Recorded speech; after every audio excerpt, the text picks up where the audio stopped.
Vamos abrir nossas Bíblias, livro de segundo livro das Crônicas dos Reis, segundo livro das Crônicas dos Reis,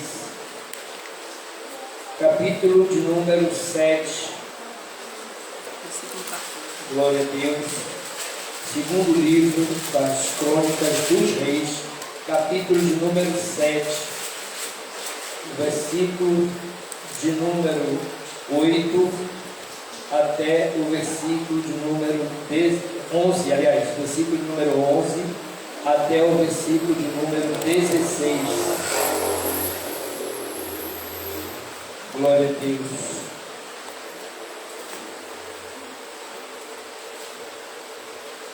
Segundo livro das Crônicas dos Reis de Israel, capítulo de número 7, versículo de número 11 até o versículo de número 16. Todos acharam? Digo amém. Amém. Vamos fazer o seguinte, eu vou ler o versículo 11, a igreja lê o versículo 12, eu leio o 13, o 14 a igreja lê, eu leio o 15 e nós vamos ler o 16 todos juntos. Amém? Glória a Deus. Deus aparece a Salomão segunda vez e lhe faz promessas. Esse é o título. Glória a Deus. Assim, Salomão acabou a casa do Senhor e a casa do rei, e tudo quanto Salomão intentou fazer na casa do Senhor e na sua casa, prosperamente o efetuou. 12. E o Senhor apareceu de noite a Salomão e disse-lhe: ouve a tua voz, e escolhi para mim este lugar para a casa de sacrifício. Se eu cerrar os céus e não houver chuva, ou se ordenar aos gafanhotos que consumam a terra, ou se enviar a peste entre o meu povo, 14. E se o meu povo, que se chama pelo meu nome, se humilhar e orar e buscar a minha face e se converter de seus maus caminhos, então eu ouvirei dos céus e perdoarei os seus pecados e sararei a sua casa. Agora estarão abertos os meus olhos e atentos os meus ouvidos à oração deste lugar. Vamos todos ler o versículo 16. Porque agora escolhi e santifiquei esta casa, para que o meu nome esteja nela perpetuamente, e nela estarão fixos meus olhos e o meu coração todos os dias. Amém? Amém. Vamos orar ao Senhor em nome de Jesus. Eu quero aproveitar nesse momento e pedir a você, meu amado irmão, minha amada irmã, ouvinte da palavra de Deus, meu irmão da congregação de Fonte das Pedras que está nos ouvindo nesse momento, devido a essa chuva, você não pôde estar, e nós estamos transmitindo para que você possa ouvir a palavra de Deus. Você, meu amigo, minha amiga, que pode estar nesse momento adentrando nas redes sociais e porventura ouvindo a congregação, a Assembleia de Deus em Fonte das Pedras, eu quero dizer a você, Deus tem uma palavra para você nesta noite. Eu tenho certeza absoluta que Deus reservou um momento de chuva, um momento em que as intempéries do tempo evitou que alguém estivesse para que você pudesse escutar com mais propriedade a palavra de Deus. Eu tenho certeza absoluta que Deus reservou esse momento para você. Nós vamos orar ao Senhor em nome de Jesus. Amantíssimo Deus, eterno Pai, aqui estamos, Senhor, na Tua presença. Nós te louvamos, meu Senhor, nós te bendizemos, te agradecemos, meu Senhor, porque com certeza nesta noite, mais uma vez, o Senhor se faz presente no nosso meio. Muito obrigado, meu Pai amado. Pedimos a Ti, meu Senhor, que em nome do Teu Filho Jesus Cristo, o Senhor possa nos instruir, nos orientar, nos direcionar através da Tua palavra. O Senhor possa nos aperfeiçoar, nos moldar, tratar de nossas vidas, meu Senhor, lapidar as nossas vidas segundo a Tua vontade soberana. Pai, Somos vasos nas tuas mãos, por isso precisamos ser moldados pelo Senhor. E através da tua palavra, meu Senhor, nós sabemos que nós vamos ser tratados conforme a sua vontade soberana, que é a melhor, que é eficaz, que é a melhor para as nossas vidas. Nós te louvamos, meu Senhor, pedimos a Ti, ó Pai, que em nome do Teu Filho Jesus Cristo, a Tua palavra venha a nós, meu Senhor amado, como bálsamo para os corações, como alimento, meu Senhor, para as almas, como alento, meu Senhor amado, para cada vida que está entristecida, que está desconsolada, meu Pai. Que a sua palavra venha nesta noite como remédio para curar vidas nesta noite, meu Senhor. Que a sua palavra venha nesta noite de forma que venha levantar o caído, venha fortalecer o fraco, venha dar ânimo àquele que está desanimado, venha abrir os olhos do cego, venha colocar força, meu Senhor amado, naquele que não tem mais firmeza, meu Pai querido, para andar na tua presença. Mas que a tua palavra, meu Senhor, venha na direção do teu Espírito Santo para nos alimentar. Nós te louvamos, meu Senhor, nós te agradecemos em nome de Jesus. A igreja diz amém. Podem sentar em nome de Jesus. Eu queria fazer o seguinte, vamos tentar mudar o curso das coisas para a gente poder agilizar, porque o que acontece, devido à chuva aqui também, vocês ainda, o Rodrigo está de carro? Tudo bom? Tá? Senão eu te deixava lá. A Rosana Papel, né? Eu vou com a Ayla, a gente se deixa lá. Já entregou o coisa?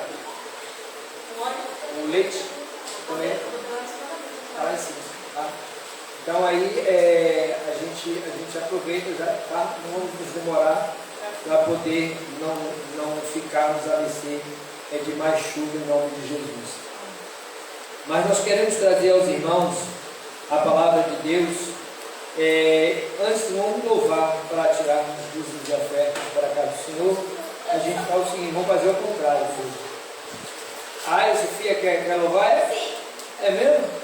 Então vem, minha Sofia. Ela é grande, Rodrigo? Ela vai para louvar, não é?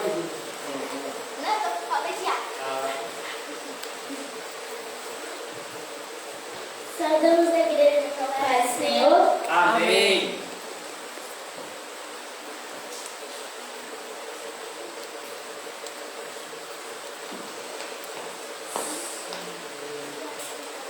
Glória a Deus.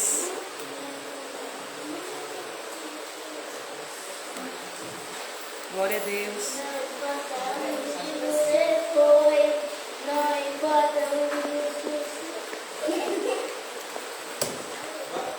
Vamos, gente. Tempestades e bonanças, não temo mais ondas e ventos, porque pra mim é impossível. Pra Deus é só questão de tempo. O mar é grande, eu sou pequeno, mas Deus não vai me abandonar. Isso é história para viver, experiências para contar. É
O segredo é confiar, o segredo é descansar. Tem um sorriso te esperando quando esse dia raiar. Amém. Amém.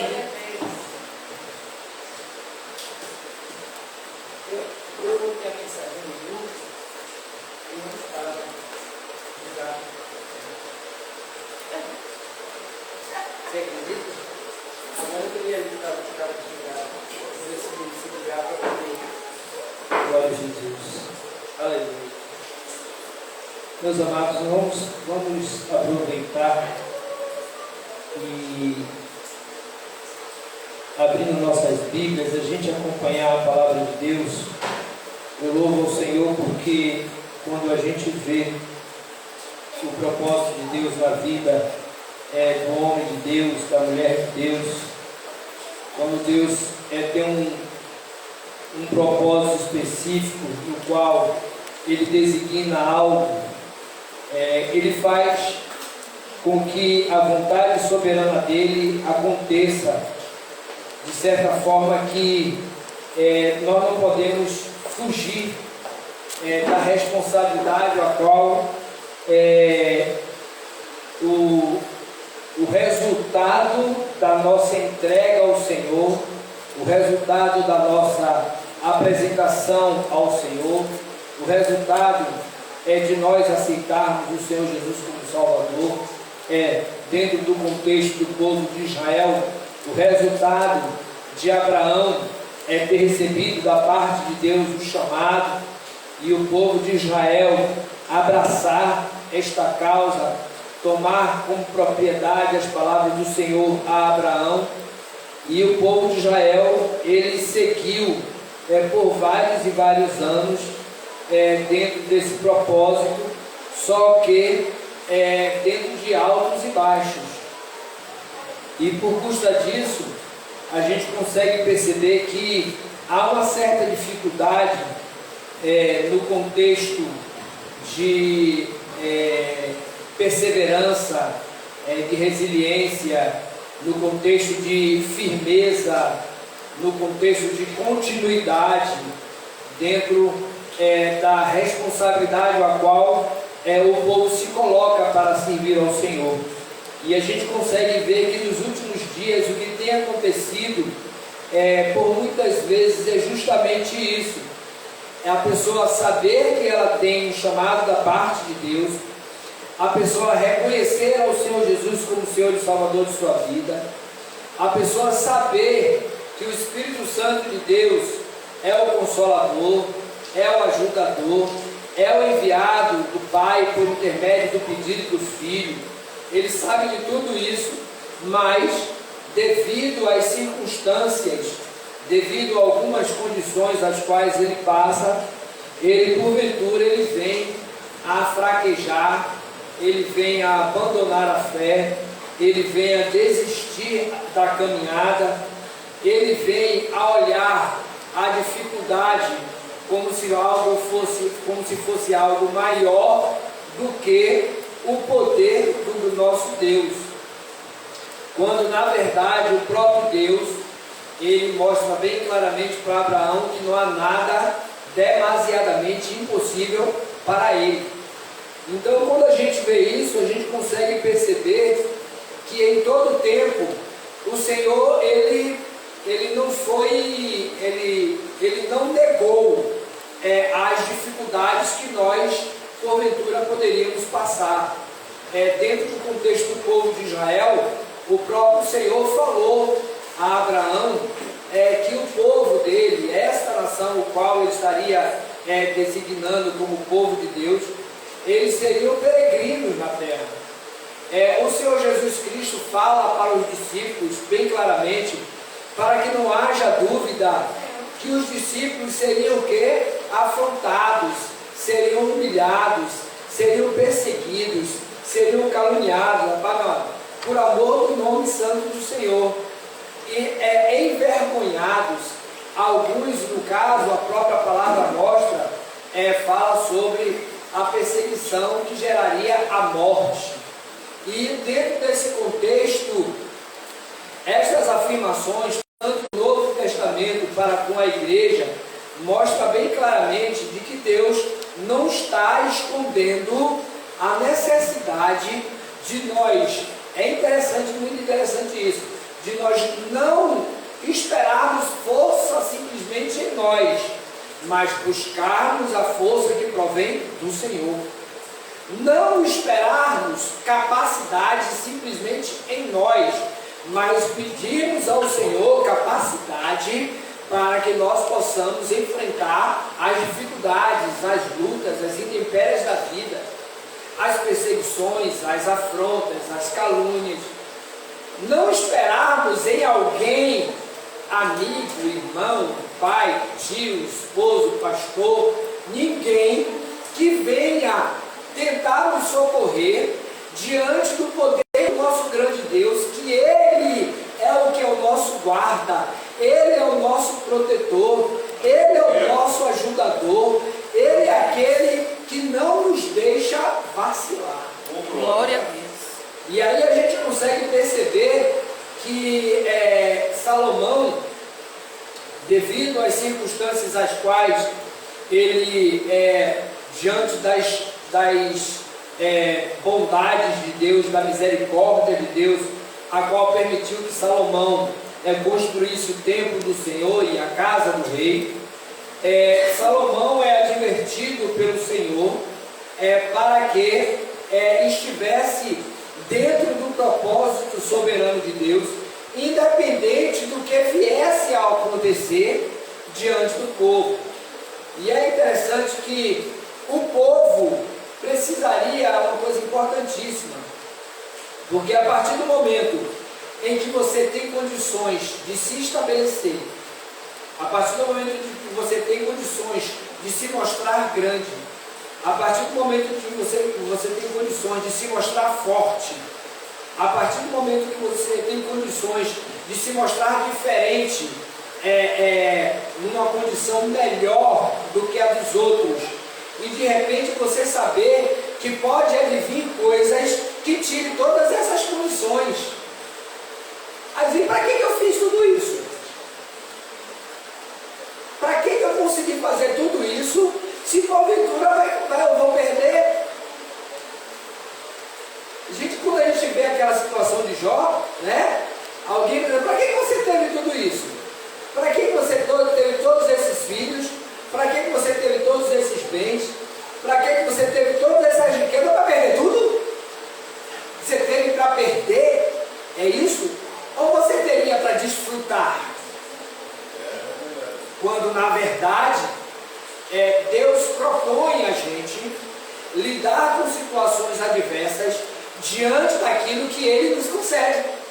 Ele nos concede, mas dentro das situações Ele vai nos mostrar que nós precisamos ter capacidade para sobreviver em meio às perdas. E aí o que acontece quando a gente começa a perceber o contexto da alegria de José diante da sua família, dos seus irmãos, dos seus pais, da sua casa, da sua família, e que tinha um plano de Deus na vida dele. E ele vai e relata o sonho aos seus irmãos, os sonhos que ele teve, e que dentro desse sonho ele começa a perder a presença dos pais, começa a perder a presença e o amor dos irmãos, começa a perder o convívio familiar, começa a perder o sustento da sua casa, começa a perder a comunhão da família e vai perdendo. Quando alguém que começa a perder todas essas coisas já começa a entrar em estado de loucura espiritual. Meu Deus, o que está acontecendo? Eu estou perdendo o amor dos meus irmãos, do marido, da esposa, dos filhos. Eu estou perdendo as coisas de casa, estou perdendo a paz, estou perdendo o meu espaço, estou sendo perseguido, estou sendo mal visto. Então começa a entrar em um estado de confusão mental.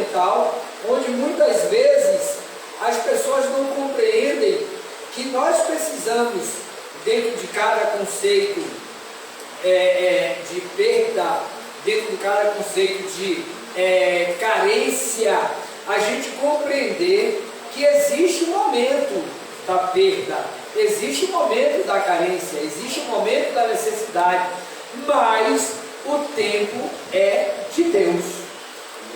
O tempo é de Deus. Se nós estivermos na presença do Senhor, se nós estivermos buscando ao Senhor, se nós estivermos agradando ao Senhor, se nós estivermos guardando o nome do Senhor em nossas vidas, fazendo com que o nome do Senhor seja engrandecido em nossas vidas, eu tenho certeza absoluta que essas coisas, elas podem até, claro, sem dúvida nenhuma, elas podem até afetar de certa forma a nossa alma, mas não vai entristecer o nosso espírito. A gente pode até ficar com a alma, como diz o salmista, né? Porque está abatida, ó, minha alma, porque te perturbas dentro de mim. Espere em Deus, ou seja, o espírito está resiliente, o espírito está confiante, o espírito está permanecendo e mostrando para a alma: espera um pouquinho, a vitória chegará, o tempo de Deus chegará na sua e na minha vida, aleluia. E nesse momento, muitas vezes, a gente não encontra, infelizmente, nesse momento, muitas vezes, a gente não encontra a palavra que se encaixa em nossas vidas para nos ajudar a vencer aquela adversidade, a vencer aquela necessidade, aquela perda, aquele sofrimento, aquela dissolução, aquela amargura. Muitas vezes a gente não encontra uma palavra que se encaixe. Por quê? Porque às vezes a gente quer ação. A gente precisa de ação, de alguém que haja em nosso favor. Mas é interessante a gente saber isso, mas Deus não permite. Mas Deus não permite. Qual o motivo que Deus não permite? Vamos ver na Bíblia situações as quais Deus não permitiu que houvesse alguém que atentasse para o sofrimento do justo, que houvesse alguém que socorresse o justo,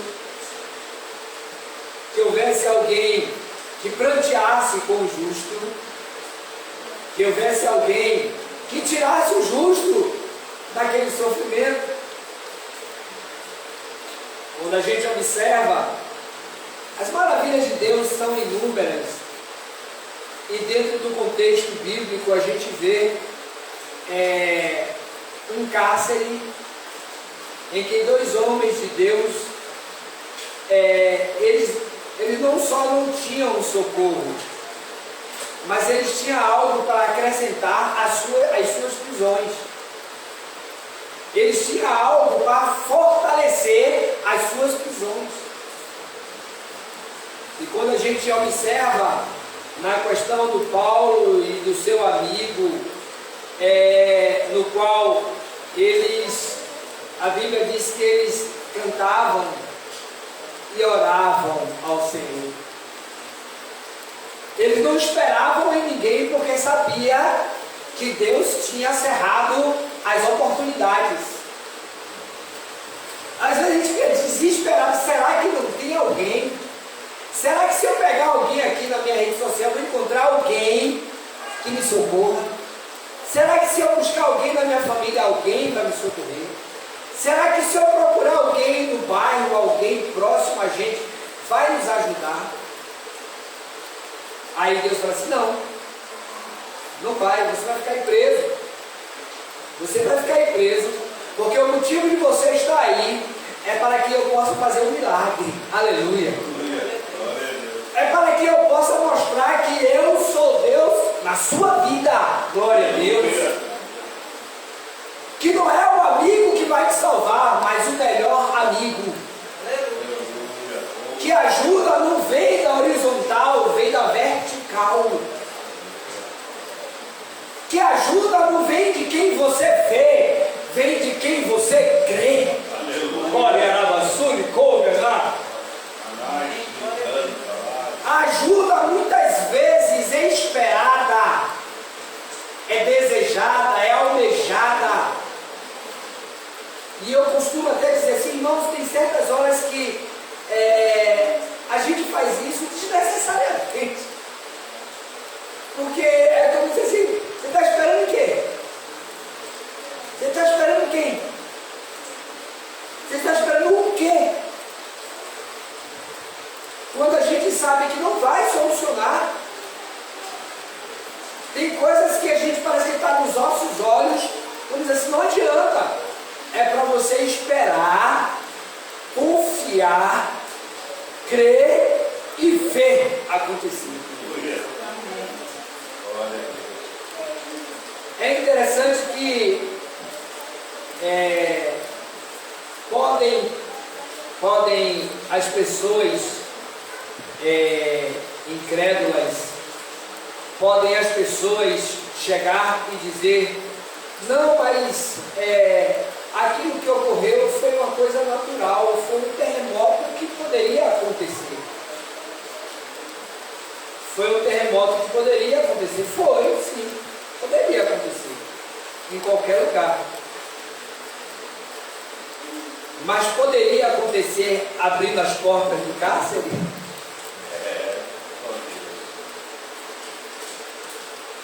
Poderia acontecer de forma que as portas abertas ninguém saísse? Poderia acontecer aquele terremoto e porventura logo após uma família inteira encontrar a Cristo como Senhor e Salvador de sua vida? Que coisa natural é essa? Como é que um homem pode ver isso como uma coisa natural? Mas, para quem espera o socorro dos homens em alguma coisa, entende-se que isso podia acontecer. Mas para o servo de Deus, os dois servos de Deus, que conheciam o poder do Deus que eles serviam, eles ficaram esperando e disseram, não tema, não faças tal mal, todos estão aqui, ninguém E aí o que acontece?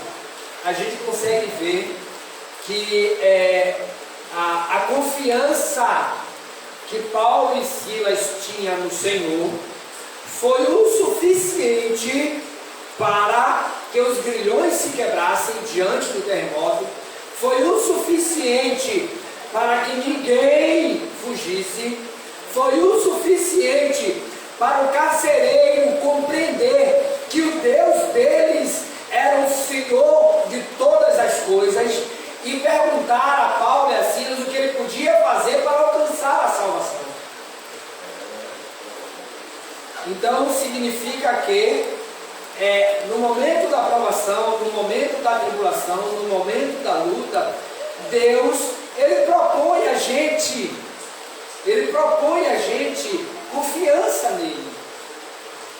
É triste até dizer que muitas vezes, por custa das adversidades, muita gente que tem certo tipo de confiança, entre aspas, né, nas coisas de Deus, porque ele vê, não porque ele crê, né? Quando a pessoa vê para crer, ele tem confiança porque ele vê. Mas quando cessa as possibilidades de se ver, quando as coisas vão, em vez de melhorar, vão piorando, é que nesse momento a gente precisa aumentar a nossa fé. É nesse momento que o Senhor espera de nós a confiança plena nele, para dizer assim, agora sim, eu estou vendo que você entregou plenamente a mim, e eu vou te mostrar que não há nada demasiadamente impossível para... Glória a Deus. Glória a Deus. Abraão, olha só, porventura Deus não quer te dar uma descendência? Com certeza de mim deve não ser, porque a calamidade da minha situação, para os meus costumes, Então deve ser com a escrava. E aí o que acontece? Abraão vai e entende que o problema que ele tinha, a dificuldade que ele tinha, estava sendo solucionada por alguém. E aí a esposa ainda coloca, quando de repente Deus está colocando, é só oportunidade. É interessante que quando as coisas sobrenaturais acontecem, quando as coisas, as pessoas que não compreendem as coisas de Deus, elas dizem assim, não, peraí, você está de brincadeira, você está mentindo. Isso não acontece não, isso é coisa de todo mundo. Ah, você é crente, né? Tinha que ser crente mesmo. Só podia vir de crente. Você sabe que isso não acontece, né? Pois é. Acontece.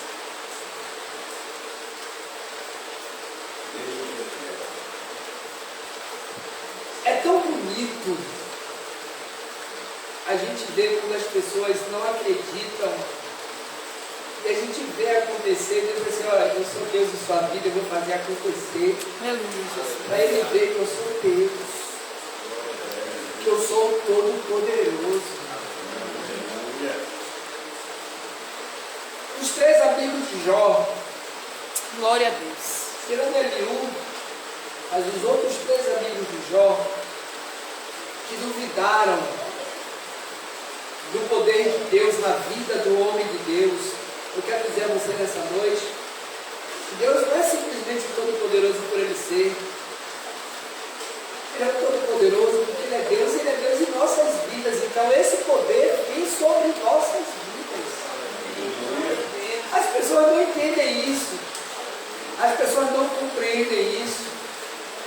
As pessoas não compreendem que nós precisamos passar por certo tipo de adversidade para que elas vejam que Deus é Deus em nossas vidas.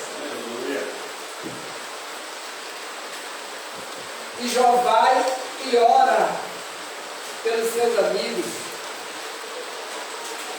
É interessante que a alusão da palavra de Deus é que eles sabiam, eles participaram dessa entrega de Jó a Deus na vida deles. É como que diz assim, ó, olha só, você, Jó, está passando por toda essa miséria.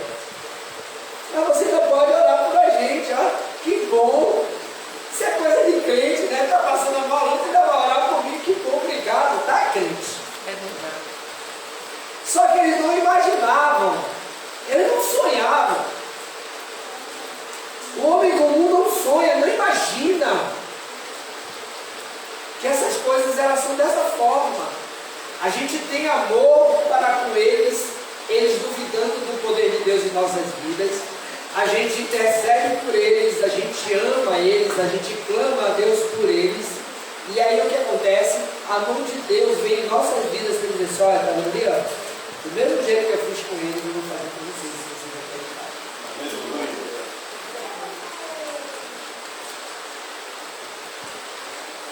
Eu não sei se os amigos de Sadraque, Mesaque e Abednego e tentaram ajudar ele. Com certeza não podia, né? Logo no reino da Babilônia, logo no reino da Nabucodonosor, que se achavam todo poderoso, né? Acho que não tinha condição de alguém ajudar Sadraque, Mesaque e Abednego. Eles pegaram os 3 moços e lançaram na fornalha aquecida 7 vezes mais. Os 3 moços, eles estavam com esse propósito, crer para ver e não ver para crer.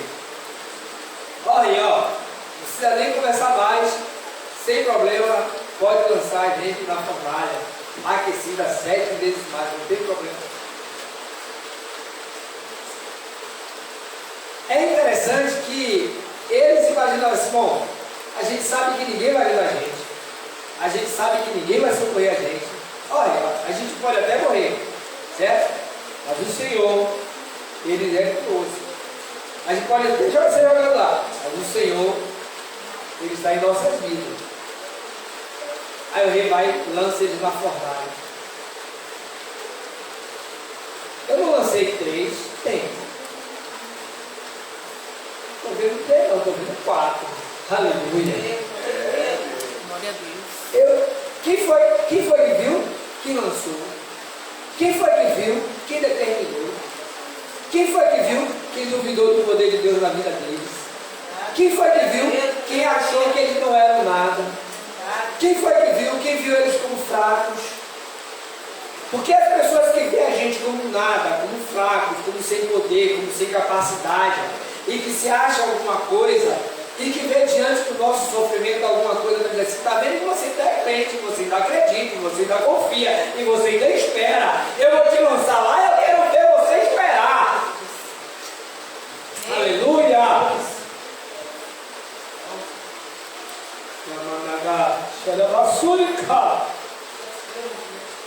Glória a Deus.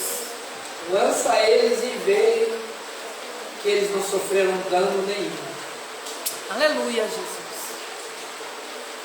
Eu tenho certeza absoluta que o nosso Deus ele é tão maravilhoso, tão maravilhoso, tão maravilhoso, que Ele até já nos avisa. Ele já nos avisa. Para que a gente não tenha dúvida, certo? Porque a gente costuma colocar muitas situações nas quais a gente diz, não poderia acontecer comigo, foi a falha disso, foi a culpa disso, foi isso, aquilo, outro, e a gente se esquece que a gente precisa provar que Deus é Deus em nossas vidas, então vai acontecer. Será que Daniel, para ser lançado na cova dos leões, ele estava desobedecendo a Deus? Ele estava transgredindo a lei de Deus? Ele estava entristecendo Deus? Não. Mas ele sabia o que podia acontecer com ele. Eu quero dizer a você nessa noite que, em nome de Jesus Cristo, a palavra do Senhor ela vem como uma advertência, porque quando a Bíblia diz que Salomão acabou a casa do Senhor e a casa do rei, tudo quanto Salomão tentou fazer na casa do Senhor e na sua casa, prosperamente efetuou, viu? Tranquilo, está tudo em paz, está tudo tranquilo, está tudo conforme Deus está garantindo, graças a Deus. Aí o Senhor lhe apareceu à noite e disse a Salomão assim, ouvi tua oração e escolhi para mim este lugar para a casa de sacrifício. Escolhi esse lugar para a casa de sacrifício. Aleluia. Essa semana eu estava falando sobre a questão da igreja, da forma como o templo onde nós cultuamos ao Senhor, onde nós congregamos, onde nós nos reunimos, onde nós comungamos a nossa fé juntos, unidos, onde nós nos apresentamos ao Senhor, é o local onde a Bíblia mostra que é o local de sacrifício. O templo do Senhor é o local de apresentar sacrifício. Por isso que Paulo fala, rogo-vos, pois, irmãos, que apresentei os vossos corpos em sacrifício. Em sacrifício. E é interessante que ele fala que é agradável ao Senhor, portanto, é agradável ao Senhor, que é o vosso culto racional. O vosso culto racional. Então Paulo está dizendo que você cultuando ao Senhor, apresentando a sua vida ao Senhor, você reconhecendo que Deus é Deus em sua vida, Ele está ouvindo. Ouvir sua oração, viu? Ouvir sua oração, viu, Salomão? Agora eu escolhi esse lugar, um lugar de sacrifício. Não é lugar de passear, não é lugar de distrair, não é lugar de discutir, não é lugar de dissolução, não é lugar de má conduta, não é lugar de egocentrismo, não é lugar de arbitrariedade, não é lugar de autoritarismo, não é lugar de chefia. É o local onde Deus se revela às nossas vidas e apresentamos todos ao Senhor em sacrifício. Alguns adentram na casa do Senhor e que a gente não imagina nenhuma vírgula do que está se passando na alma, no interior daquela vida. Nenhuma vírgula. Às vezes a pessoa senta na cadeira, senta no banco, e a gente vê uma pessoa sentada, mas na verdade ali a vida está toda despedaçada, toda despedaçada. A gente vê uma vida ali, e aquela pessoa está apresentando ao Senhor aquela vida toda despedaçada ao Senhor, em sacrifício. Isso porque ele conhece a palavra de Deus. E o Senhor diz assim: se eu cerrar os céus e não houver chuva, ou se ordenar aos gafanhotos que consumam a terra, ou se enviar a peste entre o meu povo. Ele não está falando de pessoas alheias da palavra, a vontade dele, não. Ele está falando do povo dele. Ele está falando do povo dele, do escolhido, do que reconhece que Deus é Deus, do que conhece o poder de Deus na vida dele, do que apresenta a sua vida a Deus. Ele está dizendo assim: se eu fizer isso, né? Ou ele está dizendo o quê?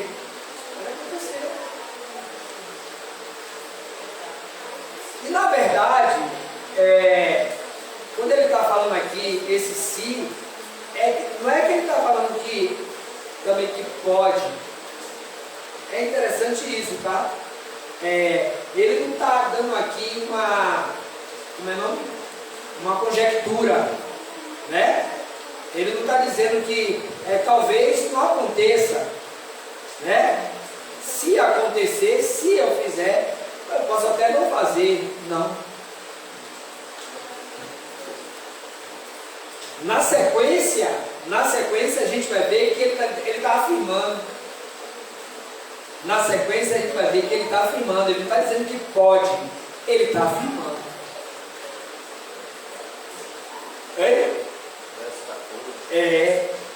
É uma afirmação, para que não aconteça de alguém imaginar que diz: não, se Deus não fizer, eu estou bem na vida, né? Se Deus não fizer, eu estou bem, porque daqui, se eu fizer, né? Mas se não fizer, bom. Mas não é isso que acontece. A gente sabe que não é isso. A gente sabe que não é isso. Até pelo fato de que as palavras do Senhor Jesus foram evidentes para a gente, foram claras, e a gente não pode nem chegar, e é por isso que o profeta Ananias, o falso profeta, que levou ao povo de Deus uma palavra contrária ao cativeiro da Babilônia, e que o profeta Jeremias falou assim: é isso mesmo que vai acontecer. Ele: pois não, você vai morrer. Porque o que Deus falou foi isso. O povo é de Deus, rapaz. O povo é de Deus. Deus tem condições de colocar e de tirar. Glória a Deus. Agora, as pessoas acham que Deus vai colocar e depois o próprio Deus não vai conseguir permanecer naquilo que Ele colocou? Ou que algo vai acontecer em seu favor para contrariar a vontade de Deus? Será que o que eu estou passando, será o que os irmãos estão passando, será que não é vontade de Deus? Alguém pode dizer assim: pastor, e se não for vontade de Deus? a gente entra na vontade de Deus, não tem que correr. Permissão, qualquer jeito. Permissão, concessão ou soberania? Permissão, concessão ou soberania? As três vontades de Deus, ela vai estar acontecendo. Só que dentro da soberania há um porém. Há um porém. O nosso Deus, que é soberano, ele é maior do que qualquer problema que pode advir sobre nós, que dentro de uma vontade permissiva de uma coisa que pode ocorrer em nossas vidas, a gente se voltar para Ele, e aí a vontade soberana dele vir sobre nossas vidas, e Ele fazer o que é bom a nós, independente de a vontade permissiva, não a soberana, ter acontecido em nossas vidas e ter acontecido alguma coisa ruim. Traduzindo, você caiu no buraco porque você não enxergou, mas Deus é Deus para te tirar. Aleluia, Jesus. Você tem alguém contra você porque você errou, mas Deus é Deus para te guardar, te proteger. Ele é Deus. Aleluia. Não for assim, a Bíblia Sagrada não traria o nome de Ciro antes dele nascer, para que ele viesse a ser um homem que tivesse a capacidade da ordem de libertar o povo, de dar liberdade ao povo de Deus, sem que ele conhecesse o próprio Deus. É profundo. É como quem diz assim, ó, você caiu no buraco e você saiu do buraco sem ninguém te tirar de dentro. Como é que você saiu? Como é que você saiu do cativeiro se você não tinha ninguém para te ajudar lá? Deus colocou um rei lá. E ainda falou que era o quê? Servo, né? Meu servo. Tá vendo isso nesse ano, antes de vir publicado. Ô glória! Deus escolheu os Profetas antes dele nascer. antes dele nascer, E havia chamado ele pelo nome pelo nome dele, Deus escolheu. Rapaz, Confirmação para quê? Para que prove a gente que independente daqueles, alguém conhecia quem era o povo de Israel que tinha amizade com Ciro? Ninguém. Porque a gente procura logo quem? O amigo. e até o nome, até qual o nome dele, Qual? como que ele se chamaria, Deus chamou ele antes. Antes. Ainda colocou que era servo dele, por quê? Porque tinha que fazer o que Deus queria, independente dele conhecer a Deus, ele era servo. E aí o que acontece? O Senhor fala bem claramente: se eu cerrar os céus, se não houver chuva, se ordenar os gafanhotos que consumam a terra, ou se eu enviar peste entre o povo, aí ele, e se o meu povo, que se chama pelo meu nome, aí ele vem agora a questão de Jó, a questão de Daniel, a questão de Sadraque, Mesaque e Abednego, a questão de José, a questão do Senhor Jesus, o Filho de Deus, o Deus vivo, a questão de Paulo e Silas, que não tinham amigo, José não tinha amigo, Jesus não tinha amigo, ele era amigo, mas ele não tinha amigo, porque a Bíblia diz que todos se separaram dele. Daniel não encontrou um amigo e disse: não, eu vou falar com o rei para não te lançar na cova dos leões. Não, só encontrou alguém que disse: lança ele lá. Ao Jesus, que ao Senhor Jesus, crucifica. Para José disse: vende, mata, faz o quê? Faz qualquer coisa com ele, ele só não quer ele em casa. Aleluia, Jesus. Cadê o amigo? Cadê alguém para ajudar? E por que esta confiança? Por que esta convicção? A palavra de Deus é tão profunda, tão profunda, tão profunda, tão maravilhosa, de que essa convicção a gente só encontra aqui. É o único lugar que a gente tem convicção de que Deus é Deus. É aqui. Ele está falando, e quem está falando é ele, ó, se eu fizer isso, e se o meu povo que se chama pelo meu nome se humilhar e orar e buscar minha face e se converter dos seus maus caminhos, então, eu os ouvirei do céu, perdoarei os seus pecados e sararei a sua terra.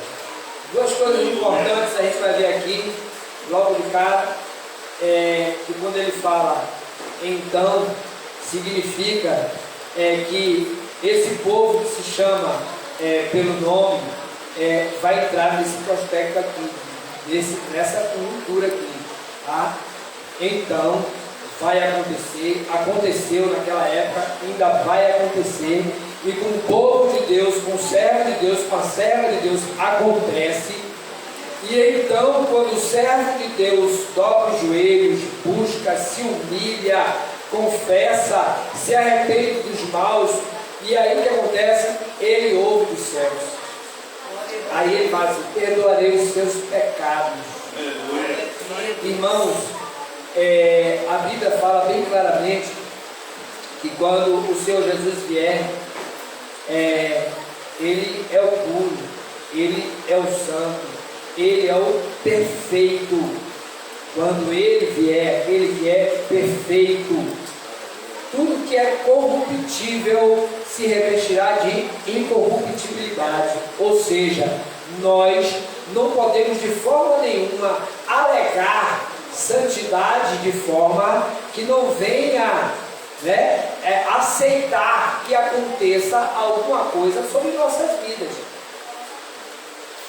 E tem crente querendo imprensar Jesus na parede. Não, eu não aceito. Eu sou servo de Deus, eu não aceito Jesus. Bom, peraí, você não aceita que eu te socorra? É assim. Então, olha mais um pouquinho. Mas Jesus não aceita, não. Olha mais um pouquinho. Se humilhe mais um pouquinho. Busque mais um pouquinho a minha face. Espera um pouquinho. Espera só um pouquinho, porque a vitória está vindo. E aí o que acontece? Ele fala bem claramente para que Salomão apresente ao povo a natureza do nosso Deus. Agora estarão abertos os meus olhos e atentos meus ouvidos à oração deste lugar. Ele fala a oração do lugar.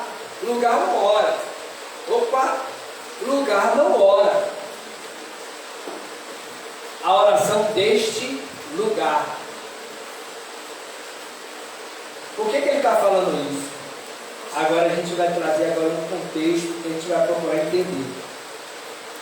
Ele está falando do templo, não é isso? Do templo que ele escolheu como lugar de sacrifício.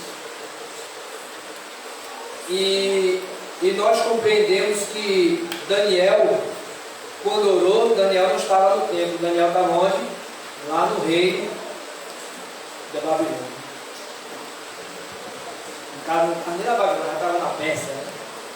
Era Dário, né? Era Pérsia. Sadraque, Mesaque e Abednego, eles não estavam no templo, eles estavam dentro de uma fornalha. Paulo e Silas não estavam no templo, estavam onde? Dentro de um cárcere. Eita, pastor, a gente não encontrou ninguém no templo. Então você não precisa vir para cá. Não precisa vir para cá, porque o que eu estou vendo, Deus me livrou para estar tudo lá fora, do lado de fora. José não estava no templo, estava aonde? Preso, no calabouço. O Senhor Jesus, ele estava na cruz. Eu quero dizer a você nessa noite que o Senhor Jesus Cristo chega para o Pai e fala assim: Pai, a te entrego o meu Espírito. O meu Espírito. A Bíblia Sagrada, ela nos revela que nós somos templo do Espírito. A Bíblia Sagrada nos diz que o Pai é Espírito e Ele assim espera que aqueles que o adoram em Espírito e em verdade. Isso dá a gente a entender